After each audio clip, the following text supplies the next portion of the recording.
दोस्तों, मैं हूं आदिल खान और आप तमाम देखने और सुनने वाले को अस्सलाम वालेकुम। नाज़रीन गिरामी, आपने अफ्रीका के जंगलों में आबाद दुनिया से लाताल्लुक़ कुछ ऐसे कबीलों के बारे में तो ज़रूर सुना होगा जो अक्सर नंगे रहते हैं, लेकिन कभी कभार वो लोग अपना जिस्म दरख्तों के पत्तों से भी ढांप लेते हैं। मगर भारत में कुछ लोग ऐसे भी रहते हैं जो नंगा रहने को सवाब समझते हैं। ये लोग कौन हैं, इनका मज़हब क्या है? आज की वीडियो का हमारा मौजू यही होगा।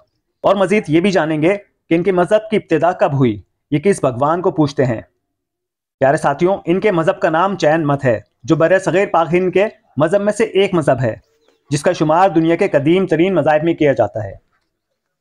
जैन मत के पैरोकार भारत में 2.4 मिलियन, जबकि दुनिया के दीगर ममालिक यानी Belgium, Canada, Hong Kong, Japan, Singapore और अमेरिका में भी ये लोग मुख्तसर तादाद में मौजूद हैं। अलबत्ता आलमी सतह पर जैन मत के पैरोकारों की तादाद 6.1 मिलियन है। इस मज़हब का बानी भारत के सूबे बिहार के शहर पटना के करीब एक गांव विशाली में पैदा हुआ। ये 540 कबल मसीह का ज़माना था। इस वक्त महावीर इश्तरी जात से ताल्लुक़ रखता था और वो हिंदू धर्म की इस शाख से ताल्लुक़ रखता था जिसे पार्श्वनाथ कहा जाता था। वाज़ेह रहे कि पार्श्वनाथ हिंदू रियाजत करने पर बहुत ज़्यादा जोर देते थे और तर्क दुनिया को बेहतरीन काम ख्याल करते थे। महावीर एक ऐश और आराम की ज़िंदगी गुजार रहा था कि 30 बरस की उम्र में इसने दुनिया को तर्क करने का फैसला किया। इस फैसले की इसके सिवा कोई और वजह समझ में ना आई।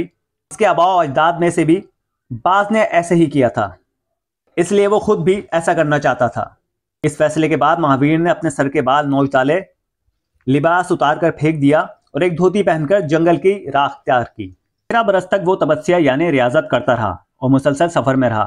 बल्कि यहाँ तक भी कहा जाता है कि इसके जिस्म पर धोती एक आध बरस रही।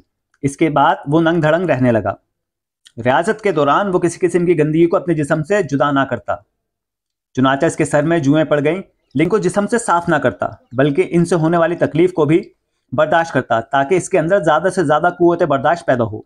लोग इसके जिस्म, नंग धड़ंग बदन और गरीब हुलिये को देखकर इस पर आवाज़ें कसते, गालियाँ देते, पत्थर मारते, लेकिन वो अपनी अनदेखी दुनिया में मस्त रहता और इस सूरत हाल को भी अपनी रूहानी तरक्की के लिए इस्तेमाल करता। जबकि जैन मत के उलमा महावीर की जिंदगी के इस दौर के बारे में हंस यानी अदम तशद्दुद के फरोग का बाइस करार देते थे। रियाजत के 13वें बरस में इसने दावा किया कि मुझे कुल ज्ञान हासिल हो गया है।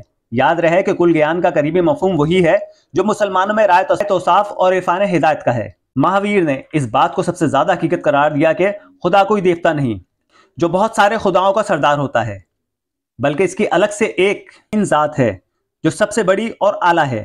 इसी वजह की बुनियाद पर महावीर को जीना कहा गया, जिसका मतलब है फातेह, यानी जिंदगी के दुख का फतह, दुनिया की ख्वाहिश, लालच और फतह। इस अल्फाज जीना से जैन मत बना और मत का मतलब तरीका मजहब या रास्ते के हैं। इसके बयान करदा तरीक़ेकार को मजहब की शक्ल दी गई, जिसे जैन मत का नाम दिया गया। एक रवायत के मुताबिक जब महावीर को केवल ज्ञान हासिल हो गया, वो एक खेत में 1 बरस तक एक दरख्त के नीचे सर के बल खड़ा होकर रियाजत करता रहा, जिसे खास जबान में चिल्ला कहा जाता है। फिर 30 बरस तक लोगों को अपने धर्म की तालीम देता रहा और फिर 72 बरस की उम्र में इसने भारतीय सूबे बिहार के शहर पावापुरी में दुनिया छोड़ दी। जबकि इंतकाल के वक्त वो राजा हस्तिपाल के महल में मुकीम था और इसने मरण भरत रखा हुआ था। महावीर के मुताबिक आला मुकाम यह है कि इंसान तारक दुनिया हो जाए। इसके मुताबिक गोश्तखोरी तो दूर की बात, सब्जी खोरी भी जिंदगी बरकरार रखने के लिए जायज़ है। आपको भी बताते चलें कि इस मजहब के भी 3 फिरके हैं, जिसमें एक फिरका नंग धड़ंग रहने को तालीम देता है, यानी इसके फिरके के मुताबिक जितनी देर आप नंगे रहेंगे इतनी देर आपको सवाब मिलता रहेगा। यही वजह है कि इस फिरके की इबादत और मामूल के काम भी बगैर कपड़ों के ही करते थे। लेकिन इनके दूसरे फिरके के नज़दीक सफ़ेद धोती पहनना ठीक है। जैन मत का तीसरा फिरका तरक्की पसंद था, जिस नज़दीक जायदाद रखना जायज़ था। जाहिर है कि इतना इंतहा पसंद मजहब अवाम में मकबूल नहीं हो सकता था, क्योंकि नाकाबिल अमल तालीमात के साथ साथ महावीर अवाम की बहबूद के लिए हिस्सा नहीं था।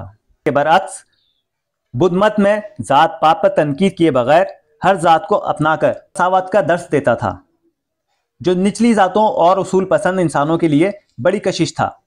लिहाजा हम देखते हैं कि जैन मत ऐसे तबकों में मशहूर हुआ जो भरमन और पश्ती की बालादस्ती को कायम रखना चाहता था। हिंदुस्तान में एक तवील अरसे तक रियासतों और मुल्कों का सरकार की मजहब रहा, लेकिन 8वीं सदी ईस्वी में मुख्तलिफ वजूहात की बिना पर जैन मत शहरत और अशादात में कमी आने लगी।